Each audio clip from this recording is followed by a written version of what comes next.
We now have 3 areas of potential tropical development to track. Your forecast across the Caribbean and the Bahamas starts right now. This is Meteo Mundo. Hi friends, Rusty back here at Meteo Mundo. Good to see you on this Friday morning. Thanks for finding the channel.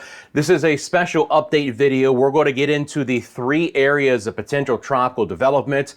Of course, I'll have the full forecast video across the Caribbean and the Bahamas coming up later this afternoon, but we have potential for some imminent tropical development in the Atlantic and then 2 more areas to talk about. We've obviously been watching Invest 94L here as it moves closer to the Belize and the Yucatan coastline. We'll talk more about the potential development in the southwest Gulf of Mexico coming up, but we want to get into first what's happening in the Atlantic, because obviously now you see that there are 2 overlapping areas of potential development. We have Invest 95L. That's the area in red with a 90% chance of development. And as I've been mentioning the last couple of videos, on the heels of that is another robust tropical wave, and that one could develop in the same area that Invest 95L is forecast to develop and move across the same areas, but hopefully and more than likely in a much weaker fashion. But friends, that is why you're seeing the overlapping areas here. Right now, the area in yellow, only a 20% chance of development, but we're up to a 90% chance of development with the area in red. I'm going to just get rid of that for now because, again, it's a little bit confusing when they're overlapping like that. I'm going to throw on the tropical models and we'll get into the latest here with what's happening with 95L. Again, this is our primary threat at this point in time. First of all, it's looking better and better on all satellite imagery right now. We have good outflow. We have a better organization of thunderstorms near the center of circulation. And at any point in time, I believe on this Friday, the Hurricane Center could pull the trigger and make this a tropical depression. And if it intensifies fast enough on this Friday, they could even make it Tropical Storm Beryl. All signs point for continued development as it moves off towards the west. Right now, and we'll take a look at a bit of a broader view for you here. Let's throw on our measure line and see how far away we are. So we'll go from the Windward Islands. We're approximately right now a little bit less than 1,500 miles away.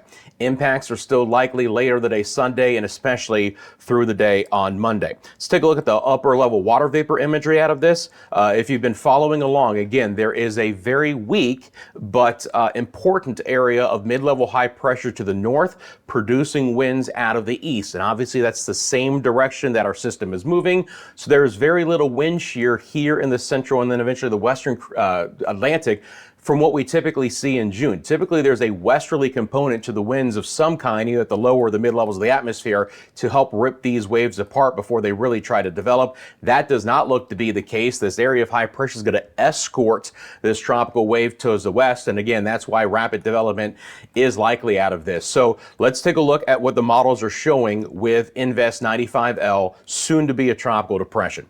Okay, first of all, we're looking at our spaghetti plots, right? All the different tropical models running positions on this system, and we're still relatively tightly clustered through places like Grenada, St. Vincent and the Grenadines, Barbados, St. Lucia, Martinique, and Dominica. This is all the areas that you see right there with those lines. It'll be a little bit easier to see if I take off the water vapor imagery so you get the potential forecast tracks. If there has been anything, it's been a slight nudge to the north, but nothing of significance here, and there still is a really tight cluster here back to portions of the Windward Islands. And you can see, again, as we now expand this out, the model suites do take it into the northern side of the Caribbean, where potentially down the road, places like Puerto Rico, the Virgin Islands, and especially Hispaniola and Jamaica and the Cayman Islands might have to be paying attention to this system as we get towards mid next week. But obviously, we don't want to put the cart before the horse.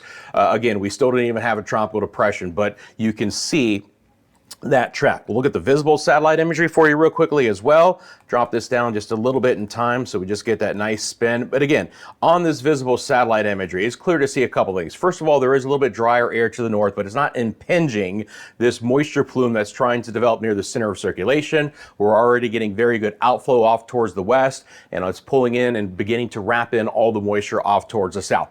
Looks like a tropical depression on satellite imagery, to be quite honest. So again, it's just not going to shock me when I see you later later this afternoon that we at least have a tropical depression and maybe getting close to talking about Tropical Storm Beryl. Okay, that's the latest imagery. Let's get into the forecast. Going to show you both GFS and, of course, the European models as well. We'll mention, obviously, what's going to be happening with this system in yellow, and then we'll get into Invest 94L as well. So once again, I'm going to go ahead and just take off the formation zones because it's going to be a little bit easier to see. And then we're going to talk about what the GFS model is showing with what is more than likely going to be at least a tropical storm. So timing-wise right now, we're going to start to see, first of all, by the way, for the Lesser Antilles, there is going to be some moisture coming in ahead of this, especially down towards the Windward Islands today. Not associated with, again, what's more than likely to be Tropical Storm Beryl, but there is some rain coming in. Then we'll start to see Beryl, again, more than likely, we'll call it a disturbance for now, begin to work its way towards the southern side of the Lesser Antilles as we get into late Sunday and on Monday. This would be Monday morning at 9 a.m. If you notice that this is still very consistent with what the GFS model was outputting yesterday, and then it moves through the island chain, and actually, both on the GFS and the European, it tries to strengthen what this is going to be as it moves west of the Lesser Antilles and into the eastern side of the Caribbean. So more than likely, this is going to be a strengthening storm, not reaching its peak as it moves across places like Barbados, St. Lucia, St. Vincent and the Grenadines, the Lesser Antilles in general, and might strengthen a bit for a short time in the eastern side of the Caribbean. But again, looking back at the timing here, guys, on the GFS model, we'll start to see the weather go downhill on Sunday. This is Sunday at around 5 o'clock, approaching the islands overnight, and then into Monday morning. Timing has slowed up a little bit, and if this system develops quicker, that could even slow down a little bit more because forward speed might come down a bit as well, at least for time. And then we start to see, again, the potential to get a little bit stronger as it moves into the Eastern Caribbean. And then the big question is obviously where it heads from there and how strong it's going to be. And again, there's very much divergence in the models with that. The GFS model has this approaching the southern side of Hispaniola, obviously interacting with a very mountainous island. When you have that happen, that's going to be ingesting a lot of drier air going through the higher terrain of Hispaniola, which typically does knock down these storms. And the GFS model has actually, again, what would be Beryl falling apart relatively quickly as it gets closer to places like Jamaica, Cuba, and the Turks and the Caicos. But again, that's just from the GFS model output. Now, on the heels of that, we get this weaker system, very sloppy. If it's following the same path as what is more than likely going to be Beryl, you get the cold water upwelling behind it, and typically the storms that follow one right after another, the second one is not nearly as strong. The environmental conditions are just simply not as conducive for strengthening or development as the first system had. Again, more cold water upwelling, just not a lot of heat energy there at the surface of the ocean. Okay, now we're going to look at the winds associated with these. And again, we've been monitoring this the last couple of days. And while I'm doing that, if you wouldn't mind giving me a like, I'd certainly appreciate it. So let's move into the GFS model and the intensity of the winds. First of all, again, we can see it's a pretty tightly wrapped system moving in near the southern side of the Lesser Antilles. Again, we don't want to start pinpointing any one island, but that being said, the models have been consistent in these areas that I've already mentioned. Now, as far as intensity goes, and again, I'm going to click this on and it's going to jump time just a little bit here, but let's take a look at what this is showing. Again, yesterday we were teetering on high-end tropical storm, low-end category 1 strength on the GFS model. This is the deterministic model, by the way, and I'll talk about why that's important coming up.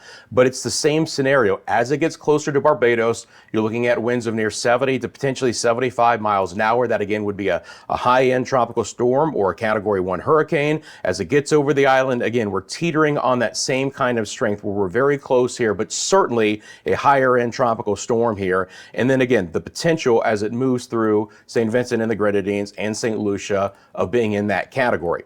As we get to the far eastern side of the Caribbean, it begins to try and wrap back up a little bit, at least for a time. And then the GFS model is actually the weaker model between the European model and the GFS of having a little bit more wind shear here as it gets closer to Hispaniola, combined with the interaction of the island there to begin to wind it down. But certainly that would bring some impacts to Puerto Rico and Hispaniola if that were to be the actual track. So again, we're teetering on high-end tropical storm strength or low-end category 1 hurricane strength out of the GFS model. This is the ensemble products moving out of this. Now, here's what of note. most of the GFS has it as a tropical storm. You can see that. You have to go above the green line to be a Category 1 hurricane. That black line is the ensemble mean, which is 61 knots. High-end tropical storm, right? But staying below Category 1. Now, the deterministic model is the first run of any model suite, and they put all the energy into it, meaning that it is all of the computing power of the model, and that's the deterministic that you would see on all the different websites. I want you to notice that that one in purple with the triangles is actually the strongest out of all of the other ensemble members, because the ensemble members put in different initial conditions, and that's why you kind of get some divergence. Again, if you start with some bad information as you go out in time, that information is only going to get worse and worse. The errors are going to compound. But it's just of note, the deterministic model, the GFS, is actually the strongest out of all the 51 members. So we'll keep an eye on it. So if we were to average the GFS model, my point in this is that it would be a tropical storm. Let's look at the European model. Here's the track. It's a little bit farther south than the GFS.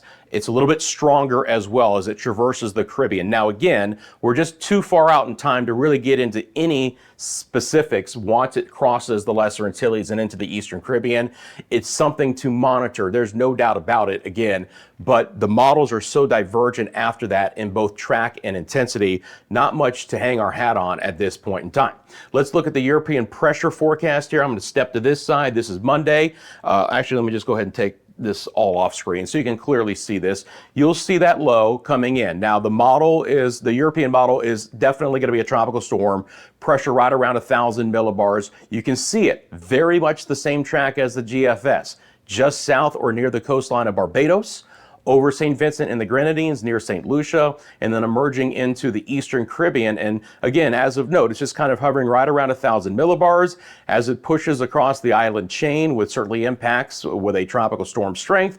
It tries to slowly again wrap up into a little bit stronger storm as we get down to around 997 millibars there towards the end. So the European model is in accord with the GFS, strengthening this as it moves across the Lesser Antilles. As far as the winds go, it is going to be a little bit lighter here, okay? If you look at the bottom right-hand screen, this is sustained winds in miles an hour, okay? So we can compare this pretty significantly here. Again, we were in high-end tropical storm strength on the GFS model. On the European model, we're staying somewhere around 50. I think for a time it peaks to 55. Don't have the full spin up there as far as the loop goes. Once it gets just just west of the islands, we're going to get some winds of around 55 on the GFS model. Tropical storm, but not as intense as the GFS model. These are the ensemble members of the European model. Now, again, the mean line still pushes it very close to a hurricane. 61 knots was the mean for the GFS model. 61 knots is the mean for the European model. Both global models have a mean average of this system being a higher end tropical storm. Again, most of the model suite of the European model is a tropical storm. Some outliers have it becoming a hurricane. So we're going to be close. And it's not out of the question that this could become a hurricane as it gets close, near, or just past the Lesser Antilles. So because of all of this, friends, here are the areas that need to monitor. And I have updated this a little bit. All of the Lesser Antilles in general, you just got to pay vigilant attention as this again begins to approach. We're talking about a system that could begin to show signs of some initial impacts close to 48 hours from now. St. Lucia, Barbados, St. Vincent, and the Grenadines, Grenada, Trinidad, and Tobago in particular. Then down the road, potentially Puerto Rico, the U.S., and the British Virgin Islands, at least for some impacts, the Dominican Republic, Haiti, Jamaica, potentially even down the road, the Cayman Islands as well. Please check in with your local government and your local officials for important information in your area. Always go with their official statements in regards to anything you need to do where you live. I'll keep you up to date, but again, please check in with your local officials. Let's get back out and talk about Invest 94L. Now, first of all, it's been an extremely wet system for the Western Caribbean. Jamaica got hammered yesterday. That moisture is moving off towards the west. It's the Cayman Islands' turn to get a lot of potential rain for today. It'll be area dependent, but the rain is going to be fairly widespread. Now, the Hurricane Center has given up on 94L actually developing in the Western Caribbean. It's fairly sloppy. It's fairly disorganized, but there still is a potential as this system moves off towards the west, drifts over the northern side of Belize into the Yucatan, that there's a small area of development potential here in the southwest Gulf of Mexico. If it's going to happen, it'll happen over the weekend and then move quickly into Mexico. It's about a 30% chance. It's certainly not out of the question, but as I've said the last several days, this is all going to be about the abundant amount of rain that it's going to bring. And there's going to be some fresh winds that come along with it as well. And these areas have been inundated with rain with our Central American gyre. So from Cancun to Belize City and San Pedro Sula and Roatan and areas off towards the west, Georgetown there in the Cayman Islands, east, same thing for my friends in Kingston and all of Jamaica, potentially heavier rain, wet weather coming back in to the area here. We'll take a real quick look at the winds associated with this. I'm going to fire up those. Actually, let me just get to this. It'll be a little bit easier to show. And then let me loop up these winds here. And then we'll just take a look at, again, the wind speeds, because on the GFS model, you're not going to see anything truly wrapped up again. It's going to be fresh winds that then barrel into the southwest Gulf of Mexico, and that right at the very end. And I'm talking about, it might be one of those again where the Hurricane Center has to decide right before landfall, do we want to pull the trigger on a tropical depression? You can see just a little bit of a twist in the far southwest bay of Campeche there. So again, there's that opportunity, but these winds in white here on the GFS model are going to show you winds of somewhere around 30, maybe slightly higher than that in a couple of spots. Again, would it support a potential tropical depression if we get a center of circulation? Absolutely. But regardless, on the north side, these are going to be strong easterly onshore winds for most of the Yucatan, Belize, even back down towards coastal Guatemala, just depending on the track. And again, those kinds of 30-mile-an-hour winds push into the southwest Gulf of Mexico.